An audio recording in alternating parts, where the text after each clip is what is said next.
histórico. Yo quisiera empezar un poco como antecedente de esta república y de este estado. De repente, los antecedentes sociológicos que están cimentados sobre una base de identidad y de cultura, ¿no? Es el Imperio Inca.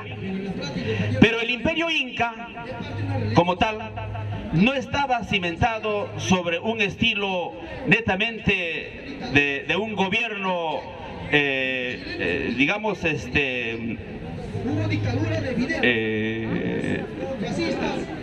teológico. No.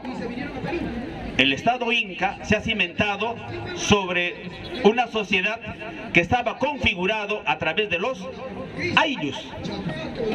Lima era un ayllu, ¿no es cierto? Y territorialmente el Perú estaba configurado en ayllus. Diversos científicos clasifican dos tipos de ayllus, ¿no? El ayllu clan y el ayllu gen, ¿no? Y durante el Imperio Incaico, los ayllus se constituían en la base o en la columna vertebral que daba vida al Imperio Inca. El Imperio Inca sin los ayllus jamás hubiera tenido existencia. Tal es así que cuando llegan los españoles, no es que España encontró al Perú en una tierra desolada o en un continente deshabitado. Esta parte del mundo, América y sobre todo el Perú, que hoy llamamos Perú, estaba configurado en pequeños estados, y esos pequeños estados eran los ayllus. Por eso los cronistas, ¿no?, que empezaban a describir todo el proceso de la conquista, ellos se quedaron asombrados y decían: acá ya existen pequeños estados, pueblos que tenían un dominio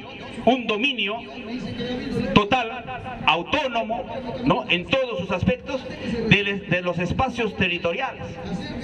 Es por eso que cuando a esta parte de América llegan los españoles, vienen con una constitución que aproximadamente en el año de 1480, por esas décadas, se logra instituir en Europa la ley de Castilla. ¿Qué cosa decía ahí? España o la Iglesia ordenaba a todos los conquistadores no adueñarse de las tierras que conquisten. Imagínate. Es por eso, acá en el Perú, no hay ningún particular que me demuestre tener un título, por ejemplo, de propiedad de antes de 1821.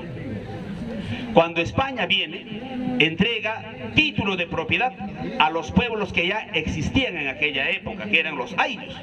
Si no, España le cambia de ayllus, los cambia y los nombra como pueblos indígenas. Lima no se podía hacer sobre este valle que está acá. Para que Lima se fundara donde estamos, tuvieron que pedir autorización a las comunidades indígenas o ayllus de aquella época. Y los ayllus de esta parte, que está la comunidad campesina de Jicamarca, por acá tenemos a Yanavilla, tienes a la comunidad de Manchay, etcétera, Pachacamá, ellos tuvieron que cederle este espacio y le han señalado, por eso se llama Lima Cercado, que le pusieron una cerca.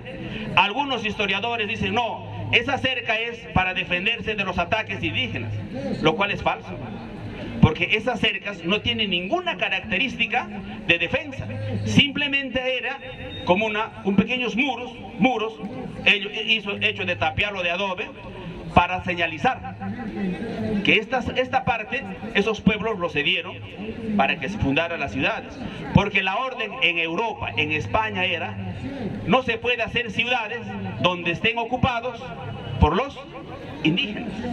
Es por eso que España jamás otorgó título de propiedad particular a nadie. España reconoció un solo modelo de propiedad, que era la propiedad comunal.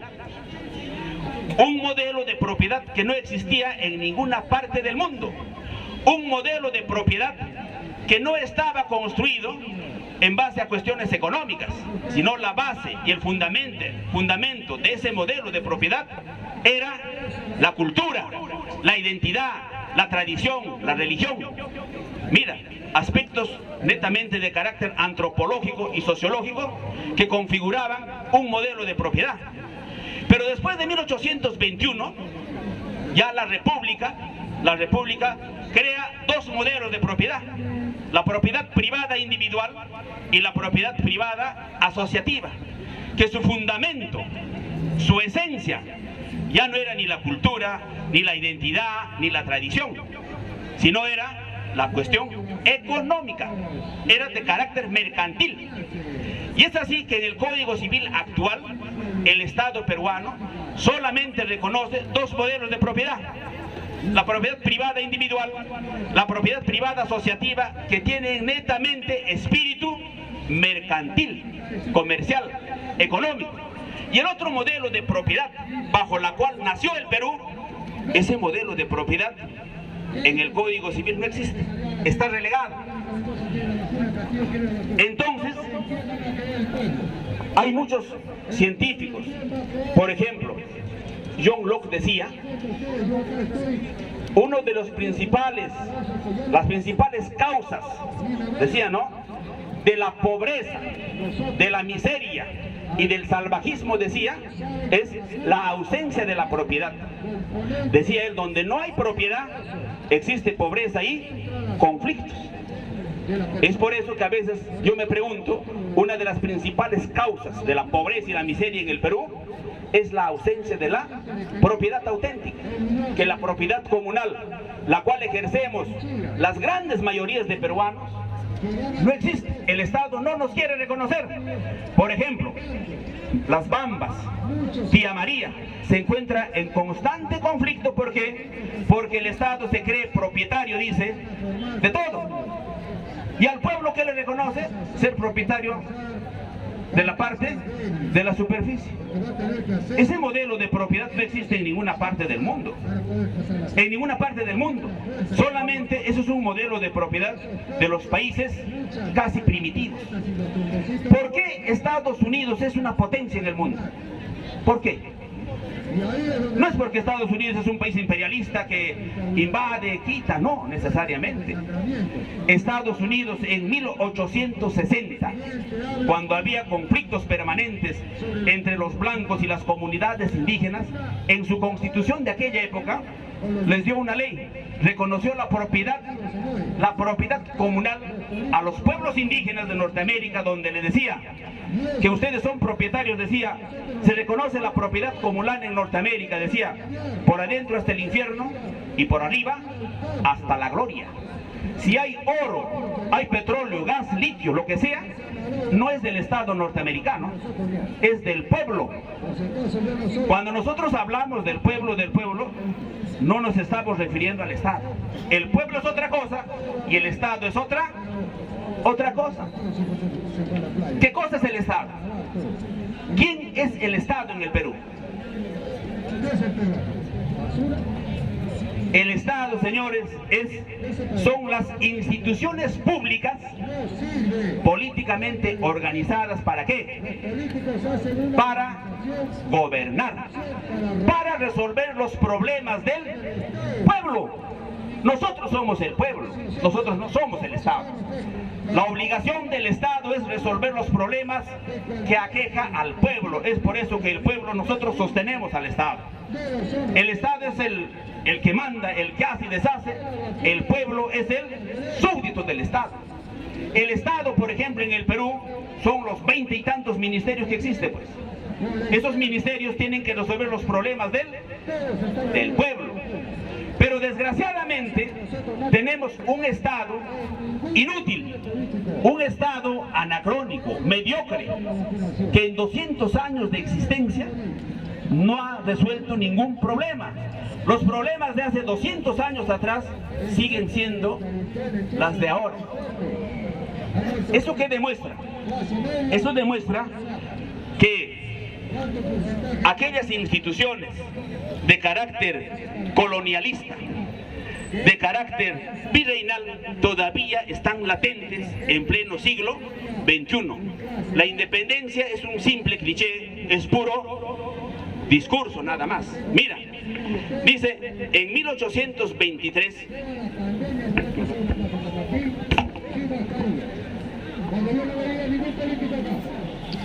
En 1823, cuando Simón Bolívar hizo la primera constitución política del Estado, previo a esa constitución llevó a cabo un censo nacional para saber cuántos somos, cuántos peruanos somos y quiénes somos. Dice, el censo nacional de 1823 arrojó que en aquella época en el Perú existíamos 1,5 millones de habitantes. Perú era un país casi despoblado.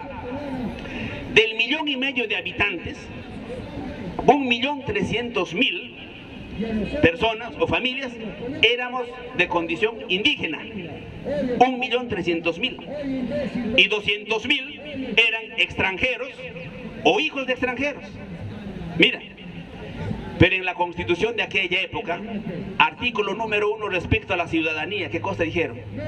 Para ser ciudadano en el Perú, tenías que hablar el español correctamente, saber leer y escribir y tener propiedad. El 1.300.000 de indígenas, que era casi el 80-85%, no estábamos en condiciones de llamarnos ciudadanos. O sea, esta república, este Estado, nació delincuente, nació mal. Y seguimos sosteniendo, de un tiempo a esta parte casi, en nada ha cambiado. Entonces, desgraciadamente, así nació el Estado peruano, con fisuras, con rupturas, en donde una cúpula de personas, de personajes, se creían los capaces, los sabelotodos, y decían, nosotros vamos a tomar las riendas de este Estado y nosotros nos vamos a responsabilizar de los 1.300.000 indígenas que son incapaces, no conocen, no saben leer, solamente hablan quechua. La educación y todos los modelos de desarrollo de esa época estaba orientado bajo ese enfoque. Es así que el Perú empieza a nacer, empieza a tomar cuerpo bajo este enfoque, bajo este modelo. Bajo este enfoque, bajo este modelo, se va a constituir dos líneas, dos tendencias ideológicas que políticamente van a pugnar por el poder: la derecha y la izquierda. ¿Cuál es la tendencia ideológica, la tendencia política que hoy día y que siempre ha predominado ligado a la derecha? ¿Cómo se identifica a la derecha actualmente y cómo se identifica a la izquierda actualmente? Yo escuchaba, por ejemplo, a muchos candidatas decían ser de izquierda, pero no se cansaban de decir y de repetir, decía que todo debe ser para el Estado, hay que nacionalizar, hay que estatizar. Ese modelo así siempre ha existido en el Perú. Eso no es propio de la izquierda. Cuando el Estado lo es todo, es un modelo al estilo, de repente, del modelo que hacía Mussolini en Italia, ¿no? Un modelo casi que todo lo era el Estado. Yo les decía, el pueblo es otra cosa, el Estado es otra cosa. Tenemos un presidente que dice el pueblo, el pueblo, el pueblo. De repente tiene la sana intención de darle predominio, de empoderar al pueblo, pero sus asesores tienen otra concepción y no lo dejan trabajar al hombre. Si sería del pueblo y el pueblo, yo te aseguro, seríamos de repente como en Norteamérica. Por ejemplo, cuando uno viaja al centro del Perú,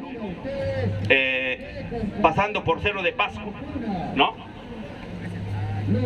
Vamos a ver 3 yacimientos mineros, ¿no? Que tienen existencia de permanente explotación de más de 100 años. La minera Milpo, Chicrín y Atacocha. 100 años, más de 100 años, sacando riquezas. Estos 3 yacimientos mineros se encuentran en territorio de una comunidad indígena o una comunidad campesina. Pero desgraciadamente, las riquezas que se extraen de ahí, nadie sabe a dónde se la llevan, dónde la gastan, en qué se gasta y quién la gasta.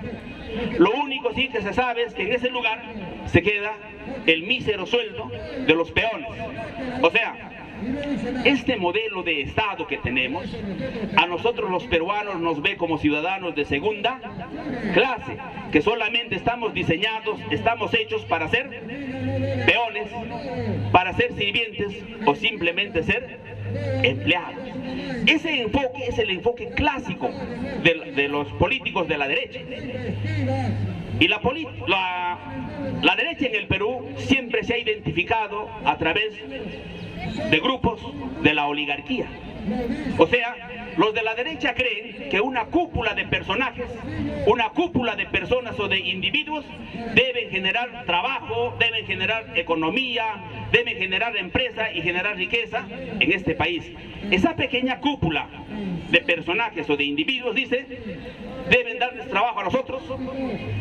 Por eso decía, por eso el Perú, desde siempre, se han entregado así, se ha concesionado a diferentes grupos de empresarios con la idea de que ese empresario nos va a dar chamba, de que ese empresario va a traer inversión, ¿no? Y hasta el día de hoy todos seguimos pensando así.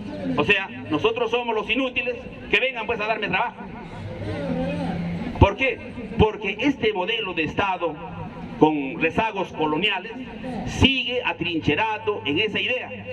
Bajo esa idea, en la década de 1990, en la salita del zinc, se ha entregado así, a diestra y siniestra se ha regalado todos los recursos naturales del Perú. Yo me pregunto, ¿qué pasaría, por ejemplo, si las bambas serían de propiedad de la comunidad de ese lugar? Las comunidades campesinas que rodean a las bambas, ¿no? Aproximadamente son más de 5.000 familias. Yo te aseguro, en menos de 5 años tendríamos 5.000 ricos ahí, 5.000 millonarios, no 5.000 pobres. Pero a nombre de esos 5.000 y de los 30 millones de peruanos se enriquece una sola familia, una sola persona, y no sabemos a dónde diablos llevan su dinero a invertir. O sea, el modelo del Estado republicano siempre ha estado bajo el enfoque de la derecha, liderados por la oligarquía. La oligarquía rural hoy día se ha convertido en la oligarquía citadina, urbana. ¿Y el pueblo? ¿Cuál es lo opuesto? La política de quienes tenemos tendencia de izquierda es una política popular, del pueblo, que es totalmente distinto, totalmente diferente a lo que es el Estado peruano. Nosotros pretender entregar las riquezas del Perú al Estado peruano es el peor error que cometeríamos en nuestras vidas. Lo que nosotros debemos propugnar es que las riquezas del Perú deben pasar a propiedad del pueblo, no del Estado, ¿no? Eso debe ser nuestra lucha, eso debe ser nuestra bandera de batalla, ¿no? Es momento. En la Constitución de 1993, si nosotros analizamos la Constitución de 1993 y la de 1823, es la misma. Es muy parecido en todos sus extremos. ¿Cuál es la diferencia? La diferencia es que en la Constitución de 1823, cualquier campesino, cualquier ambulante, cualquier profesional o cualquier ciudadano que lo lea, la Constitución de 1823 la vas a entender, porque te dice las cosas en blanco y negro. Pero si tú lees la Constitución de 1993, cualquiera no lo va a entender. Está sujeto a una interpretación, que lo han hecho astutamente. Quien lee no lo entiende, pero en el fondo dice lo mismo que decía la Constitución de 1823. La Constitución de 1823 ha sido una constitución para vender al Perú, para regalar al Perú, para concesionar al Perú. ¿Quién lo hizo? Bolívar. Y a Bolívar lo tenemos en todos los monumentos. ¿Por qué? Porque desgraciadamente el enfoque de la educación peruana sigue permaneciendo bajo ese enfoque oligárquico. No se ha desinformado cuando el enfoque de la educación peruana debe tener un enfoque popular, del pueblo. desconocemos tantísimos héroes de ascendencia popular que nunca nos han mencionado en la historia. Claro, pues, quienes tenían acceso a la educación en décadas pasadas solamente eran pues hijos de gente que tenía acceso al poder o que estaba relacionado a las esferas del poder. Sí, ¿me quería decir algo? Hay una especie de debate. Ya, a ver, ¿alguna pregunta o no sé, alguna réplica, alguna observación? ¿Sí? Ya.